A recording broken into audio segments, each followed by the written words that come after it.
Hello students, welcome to English Center. This is your teacher Santosh Kotial.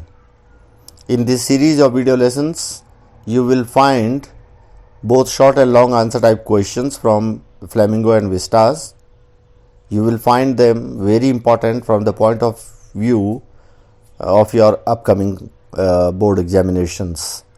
इस series में आपको कुछ बहुत ही महत्वपूर्ण प्रश्न और उनके उत्तर प्राप्त होंगे और मुझे उम्मीद है कि आपको अपने बोर्ड एग्जामिनेशंस के लिए तैयारी करने में इस सीरीज़ से बहुत हेल्प मिलेगी।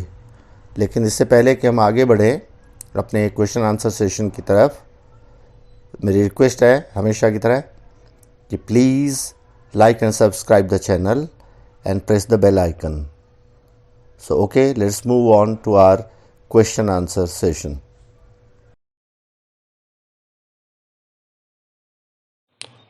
तो सबसे पहले हम शुरू करते हैं जो हमारी बुक है फ्लेमिंगो, उसका जो वेरी फर्स्ट लेसन है जिसका नाम है द लास्ट लेसन. अब उसका नाम लास्ट लेसन क्यों पढ़ा, कैसे पढ़ा, उसकी समरी क्या है, उसके कुछ और क्वेश्चंस हम किसी और वीडियो में पहले कर चुके हैं जिसका लिंक आपको डिस्क्रिप्शन में मिल जाएगा. यहाँ पर एग्ज़ाम की दृष्टि से कुछ ज़्यादा इम्पोर्टेंट क्वेश्चंस जो कि शॉर्ट आंसर टाइप क्वेश्चंस हैं वो मैं आपसे डिस्कस करने वाला हूँ. तो चलते हैं अपने क्वेश्चन आंसर्स की ओर. The first question, why were the elderly villagers sitting in the classroom? Do you still remember, students, that on that particular day when Franz reached the school, he noticed certain unusual things there. And the most unusual out of those things was to see some elderly villagers sitting on back benches in the classroom. The question is, why were they sitting there? क्यों बैठे थे वो वहाँ? वे तो बच्चों की class थी, उसमें बड़े बुजुर्ग गांव के जो हैं वो क्या कर रहे थे? So the answer is that these elderly people were also sorry for not learning their lessons, for not paying attention to their studies when it was a right time for them to do so. जब उनका समय था तो कभी पढ़ाई पर ज़्यादा ध्यान दिया नहीं था. तो now they were full of regret like any other in the classroom. और रिग्रेट क्यों, सैड क्यों थे सारे के सारे? क्योंकि कल से फ्रेंच नहीं पढ़ाई जाएगी, जर्मन पढ़ाई जाएगी, ऑर्डर था बर्लिन से, तो इसलिए वो वहाँ बड़े दुखी होकर बैठे हुए थे. The other reason that they wanted to thank M Hamel, the French teacher M Hamel, for his 40 years faithful service. M Hamel had been teaching in that school for the last 40 years. तो ये जो गांव वाले थे बड़े बुजुर्ग, ये M Hemal को उनकी 40 years की सेवाओं के लिए उनको धन्यवाद देना चाहते थे. एक और चीज़, they also wanted to pay tribute to their country which was not theirs any more. वो देश जो अब उनका नहीं रहा, उनकी जो मदरलैंड थी, उसके प्रति भी अपनी श्रद्धा व्यक्त करना चाहते थे. अब वो देश तो उनका नहीं रहा because it was occupied by the Prussians. So they were all emotional and that is why they were sitting on the back benches in the classroom on that particular day. Next question, how did Franz's feelings towards school and MML change?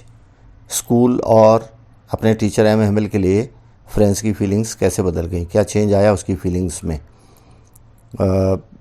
Franz was shocked to know that it was going to be the last French lesson in school that day.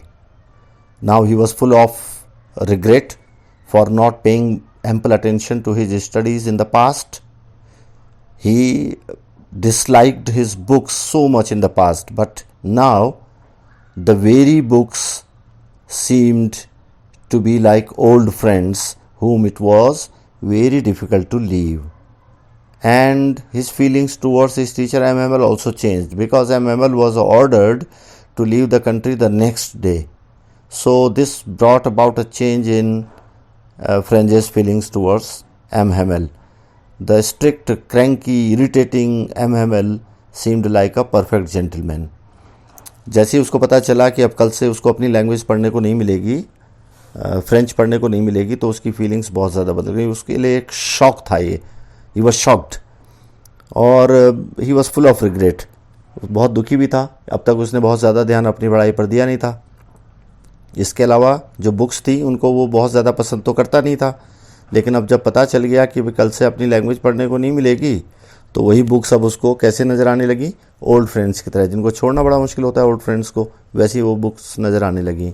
और M के लिए भी क्योंकि order था कि भाई कल उनको भी देश छोड़ के जाना है, तो उसकी फीलिंग्स अब एम के लिए भी बदल गई। जिस एम को कहता था कि क्रैंकी है, इरिटेटिंग है, स्ट्रिक्ट हैं, चिड़चिड़े हैं, बहुत सख्त हैं, वही अब उसको कैसे नज़र आने लगे, like a perfect gentleman. Okay, let's take another question. What changes were brought about by the order from Berlin? Berlin से जो ऑर्डर आया था, क्या ऑर्डर आया था आपको याद है ना, कि कल से फ्रेंच नहीं पढ़ाई जाएगी स्कूल में, क्या पढ़ाई जाएगी, जर्मन। इस ऑर्डर के आने के बाद से क्या क्या चेंज वहाँ पर आए, क्या चेंज उसने नोटिस किए फ्रेंच ने। So when French reached school that day, the entire atmosphere was changed. There was perfect calm and peace everywhere in school. Everything was so calm and quiet, like we find schools on a Sunday morning. The usual noises of desks, closing and opening of desks, were not heard out there in the street. And other noises, like the lessons being repeated by small boys and the teacher's great ruler being wrapped on the table, these noises were also not heard. There was perfect calm everywhere in school. सब कुछ बहुत शांत, जैसे Sunday के दिन होता है. M. Hamel did not scold him for coming late. That was again very unusual thing on that day. M. Hamel ने स्कूल लेट आने के लिए उसको डांटा ही नहीं उस दिन. Though M. Hamel was very strict teacher, still he did not scold Franz for coming late. Franz noticed that M. Hamel was wearing his special Sunday clothes on that day. M. Hamel was wearing a beautiful green coat, a frilled shirt, a black cap with embroidery on it. This was a dress which M. Hamel used to wear only on special occasions like prize distribution ceremony or inspection day or any other such occasion.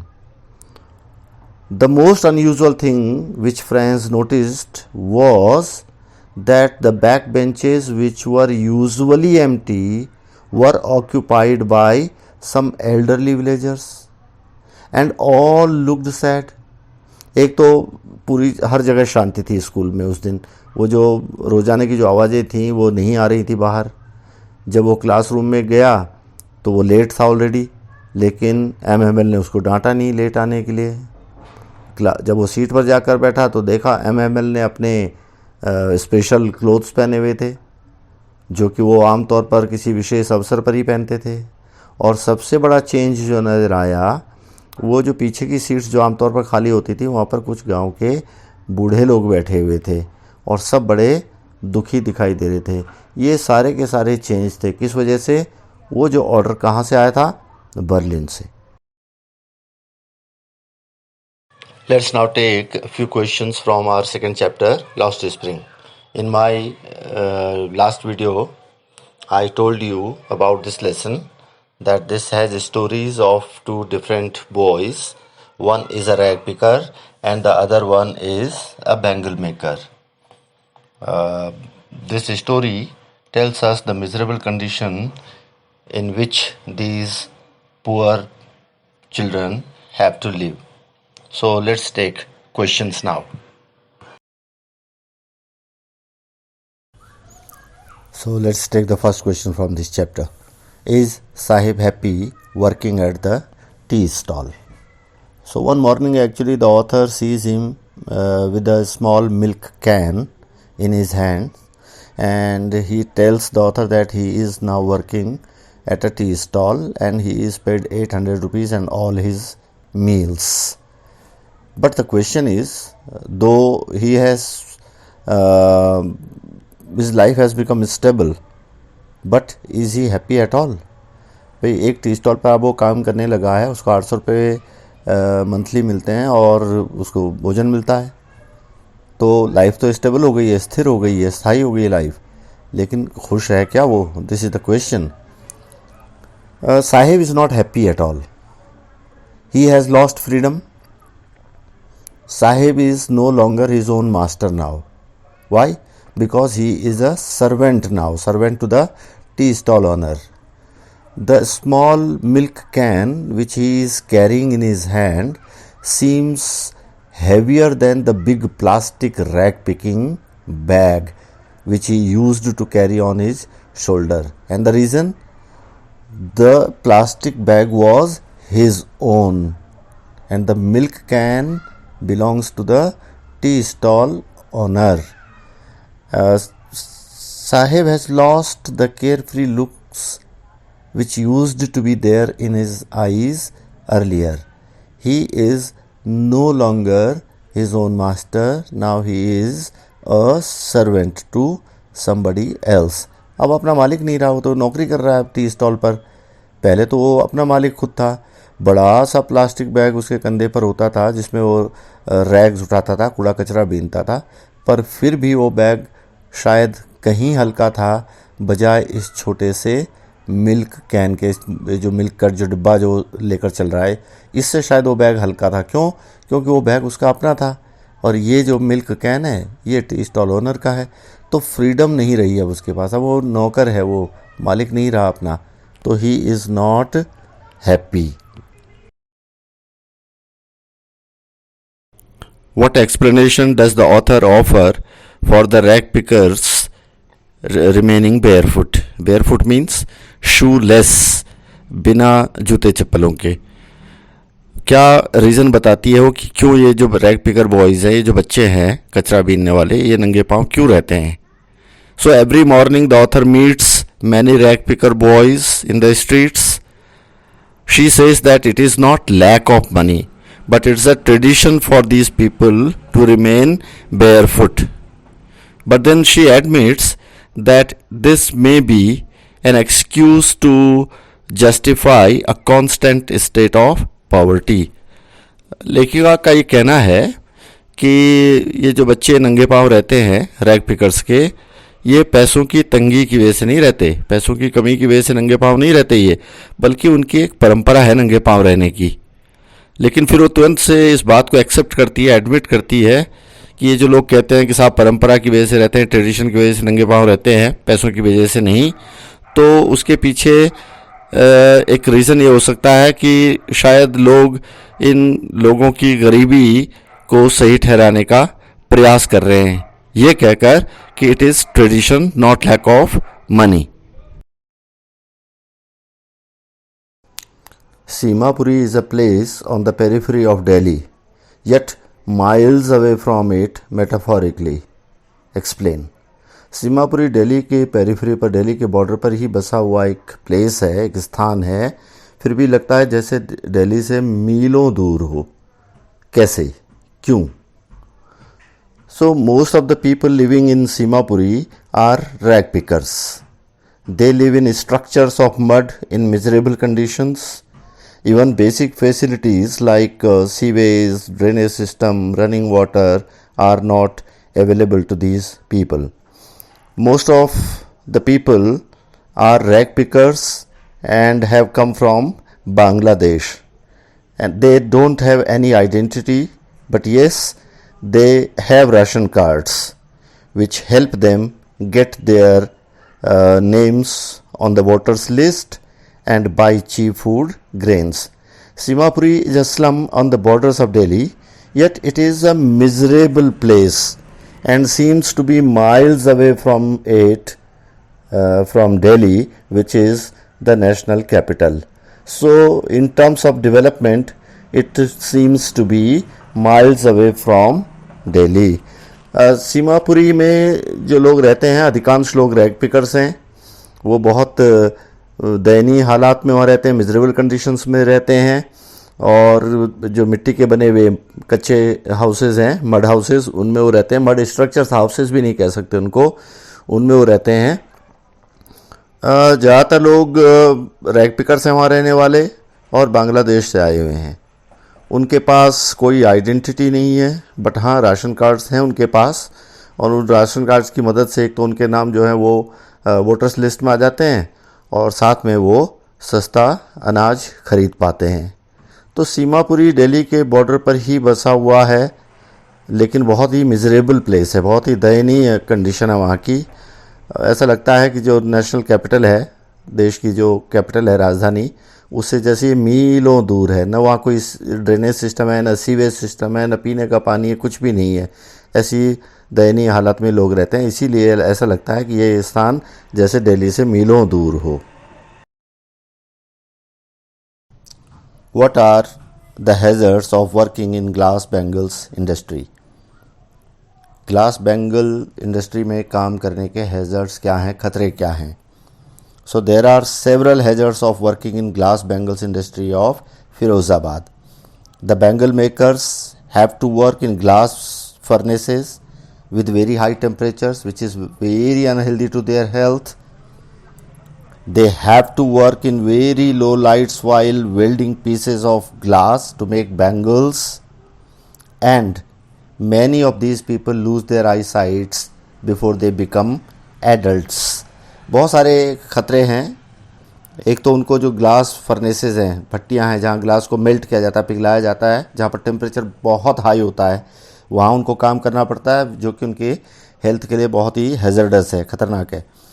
फिर जब वो glass के छोटे छोटे pieces को जोड़ते हैं, गोल करते हैं, उनको राउंड शेप देते हैं बैंगल बनाने के लिए, तो बहुत ही लो लाइट में काम करते हैं।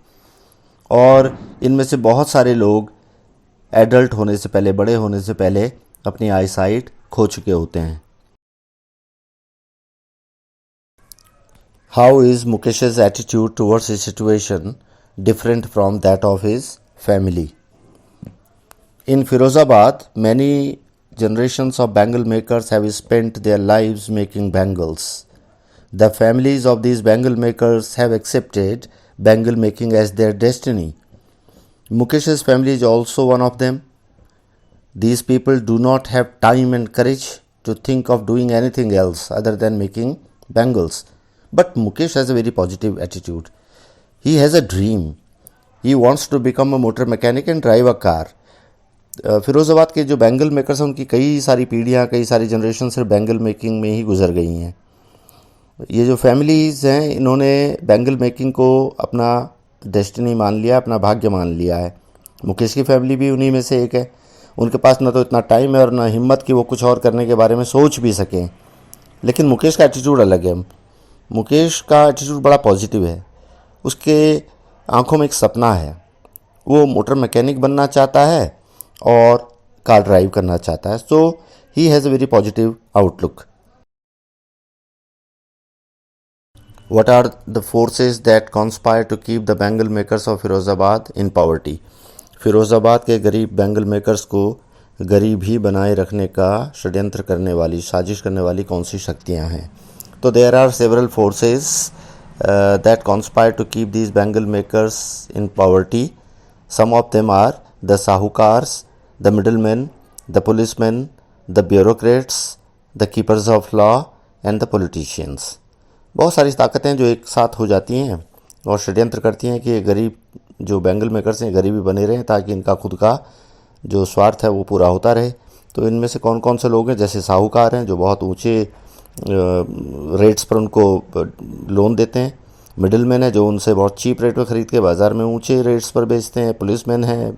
फिर ब्यूरोक्रेट्स हैं जो बड़े बड़े अधिकारी होते हैं। फिर जो कानून व्यवस्था देखने वाले जो लोग हैं, लॉ एंड ऑर्डर देखने वाले, कीपर्स ऑफ लॉ, और जो पॉलिटिशियंस हैं, ये सारे लोग इकट्ठा हो जाते हैं और इन गरीब लोगों को गरीब ही बनाए रखने का षड्यंत्र करते हैं, कॉन्स्पिरेसी करते हैं।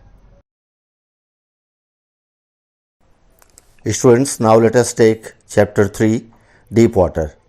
Deep Water is the story how the author William Douglas got over his fear of water. बचपन से ही विलियम डगलस के मन में पानी का बड़ा डर था किसी वजह से, और ये स्टोरी उनके स्ट्रगल की स्टोरी है, कैसे उन्होंने इस डर के खिलाफ स्ट्रगल किया, कैसे उस डर को जीता। चलो देखते हैं कुछ क्वेश्चंस और आंसर्स जो बड़े इंपॉर्टेंट है from the point of view of your examinations. Why was Douglas determined to get over his fear of water? पानी के अपने डर को दूर करने के लिए डगलस इतने डिटरमाइंड क्यों थे, इतने डेस्परेट क्यों थे, क्यों हर हाल में अपना डर दूर करना चाहते थे? तो Douglas was very fond of water sports like swimming, canoeing, fishing and boating, but he could not enjoy them because of his fear of water. Besides, this fear had also destroyed his social life. So, in order to enjoy his passion, he wanted to get over his fear of water at all costs. हर हाल में पानी के अपने डर को दूर करना चाहते थे, क्योंकि वाटर स्पोर्ट्स का बड़ा शौक था, फिशिंग, बोटिंग, स्विमिंग, कनोइंग का बड़ा शौक था, लेकिन एंजॉय नहीं कर सकते थे डर की वजह से। सोशल लाइफ भी बिल्कुल ख़त्म हो गई थी उनकी। So he wanted to get over his fear of water at any cost, किसी भी कीमत पर उस डर को जीतना चाहते थे। How did the instructor make a swimmer out of Douglas? Instructor ने डगलस को एक स्विमर कैसे बनाया, उसको स्विमिंग कैसे सिखाई? अपने पानी के डर को दूर करने के लिए डगलस ने डिसाइड किया था कि वो एक स्विमिंग सीखेंगे, वो किसी इंस्ट्रक्टर को हायर करके। तो इंस्ट्रक्टर हायर कर लिया। तो इंस्ट्रक्टर ने स्विमर बनाया कैसे आखिर ऐसे एक आदमी को जो कि इतना डरता था पानी से? So the instructor made Douglas a swimmer bit by bit. He taught him different swimming skills one by one. He started with holding Douglas with a rope that was attached to Douglas's belt in order to make him feel secure. Then he asked him to put his face under water and exhale and raise his nose out of water and inhale. पानी के अंदर सांस कैसे लेते हैं, कैसे छोड़ते हैं, ये सिखाया फिर. For many weeks this practice went on. Next, the instructor held him at the edge of the pool and asked him to kick water with his legs. पानी के अंदर जब भी डर लगता था उसको, जब भी वो पानी के अंदर होता था डगलस, तो सबसे पहले पैर जो होते थे उसके बड़े वीक हो जाते थे, पैरालाइज से हो जाते थे, तो वो पैरों को कंट्रोल ही नहीं कर पाता था. तो इस चीज़ से निजात दिलाने के लिए, इस चीज़ से छुटकारा दिलाने के लिए उसको इंस्ट्रक्टर ने किनारे पर पकड़ के रखा रस्सी के सहारे और कहा कि सिर्फ अपने पाँव चलाओ पानी में. For many weeks, rather many months, this practice went on, and after all Douglas became a swimmer. What was the misadventure that William Douglas speaks about? Misadventure क्या होता है? misadventure एक्चुअली एडवेंचर तो एक ऐसी एक्टिविटी होती है जिसमें risk होता है, और अगर उस एक्टिविटी के दौरान कुछ एक्सीडेंट हो जाए तो वो एडवेंचर मिस एडवेंचर में बदल जाता है. तो कुछ ऐसा ही विलियम डगलस के साथ हुआ. तो वो क्या था? Douglas joined YMCA pool to learn to swim. So one day when he went to the pool, he was all alone there. He did not have courage to go into the pool alone. So he decided to wait for someone to come. And then came a boy who was bigger and stronger than him. The boy, just for a joke, picked Douglas and threw him into the pool. Douglas at once started drowning into the pool. Somehow he survived at the end, but this incident made his fear of water even stronger. एक दिन YMCA pool गए, वहाँ पर वो अपना पानी का डर दूर करने के लिए वो खुद ही तैरना सीखना चाहते थे. तो जब वो गए तो he was all alone there, कोई नहीं था वहाँ, और अभी इतनी हिम्मत नहीं थी कि पानी के अंदर वो अकेला जा सके. तो फिर सोचा कि किसी का इंतज़ार करता हूँ. फिर एक बॉय आया जो कि बहुत स्ट्रॉन्ग था, बहुत बड़ा भी था डगलस से. उसने सिर्फ मजाक के लिए क्या काम किया, विलियम डगलस को उठाया और पूल में डाल दिया, और वो तुरंत डूबने लगे. विलियम डगलस किसी तरह से वो आखिरी में बच पाए, बड़ी मुश्किल से बच पाए. लेकिन इससे क्या हुआ, इस इंसिडेंट से उनका जो पहले से ही डर था मन में पानी के लिए, वो और भी गहरा हो गया वो डर. How did Douglas make it sure that he conquered his fear of water? Douglas ने कैसे ये सुनिश्चित किया कि उनका पानी का डर दूर हो गया है? कॉन्कर्ड मीन्स जीतना. उन्होंने पानी का डर जीत लिया. ये कैसे सुनिश्चित किया उन्होंने? अब स्विमिंग तो सीख ली, लेकिन स्विमिंग सीखने से कोई डर तो दूर नहीं होता. तो डर दूर हो गया, ये कैसे निश्चित किया? Douglas wanted to get rid of his fear of water. He learned swimming with the help of an instructor. After that, Douglas went to different water bodies to try himself. He went to Lake Wentworth. There he dived at Triggs Island and swam 2 miles across to Stamp Act Island. In the middle of the lake, the old fear came back to him. But since he knew how to swim now, so he had courage to challenge his fear and he kept on swimming. After that, he went to different challenging places and tried himself everywhere and made it sure that he had overcome his fear of water. अलग अलग जगहों पर वो गए, अपने आप को try किया उन्होंने. लेक वेंटवर्थ पर गए, वहाँ पर ट्रिग्स आइलैंड से उन्होंने डाइव किया और 2 माइल्स की डिस्टेंस पर एक और आइलैंड था, स्टैम्पैक्ट आइलैंड, वहाँ तक उन्होंने स्विमिंग की. बीच में डर आया, लेकिन अब क्योंकि स्विमिंग जानते थे इसलिए इतना करेज तो था कि वो उस फियर को चैलेंज कर सकें. उसके बाद भी अलग अलग जगहों पर गए, जहाँ भी चैलेंजेस थे वहाँ गए, and at last he made it sure कि वो डर अब दूर हो गया है.